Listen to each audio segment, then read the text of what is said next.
So then he filed the sentencing memo, and the sentencing memo called for 7 to 9 years. It's the policy of the U.S. Attorney's Office to suggest a specific guideline range, which they did, and then you overruled the line prosecutors. They asked for a lower sentence, and you gave some reasons. You talked about health.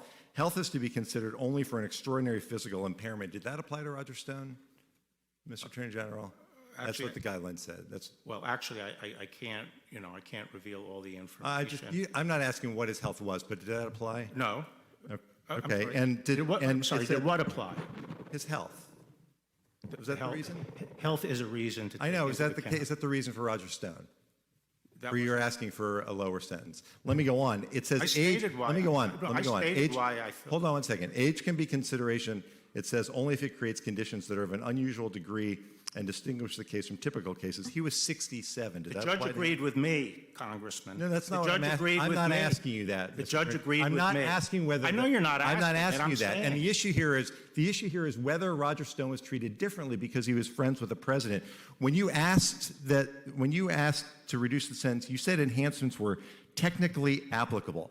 Mr. Attorney General, can you think of any other cases where the defendant threatened to kill a witness, threatened a judge, lied to a judge, where the Department of Justice claimed that those were mere technicalities? Can you think of even one? The judge agreed with our analysis. Can you think of even one? I'm not asking about the judge. I'm asking about what you did to reduce the sentence of Roger Stone. Yes. Can you think, Mr. Attorney General, he threatened the life of a witness. And the witness and said you he view didn't that feel as threatened. a technicality, Mr. Attorney General. Is there another time Can I answer when the that question? happened? Can I have just a few seconds to answer the question? Sure. I'm asking if there's another time in this case, time at the Justice Department. The judge agreed with you our... won't answer my question, the Mr. judge Attorney agreed General, with and it's unfortunate. And the appearance is that, as you said earlier, this is exactly what you want. The essence of rule of law is that we have one rule for everybody, and we don't in this case because he's a friend of the president's. I yield back.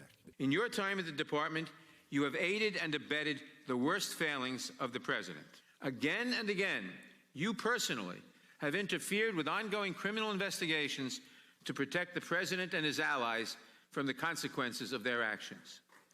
When career investigators and prosecutors resisted these brazen, unprecedented actions, you replaced them with less qualified staff who appear to be singularly beholden to you. The message these actions send is clear. In this Justice Department, the president's enemies will be punished and his friends will be protected, no matter the cost to liberty, no matter the cost to justice. These actions come at a price: real damage to our democratic norms, the erosion of the separation of powers, and a loss of faith in the equal administration of justice. In the hands of President Trump, a Department of Justice that adopts a dangerously expansive view of executive power and demonstrates a willingness to shield him from accountability represents a direct threat to the liberty and safety of the country.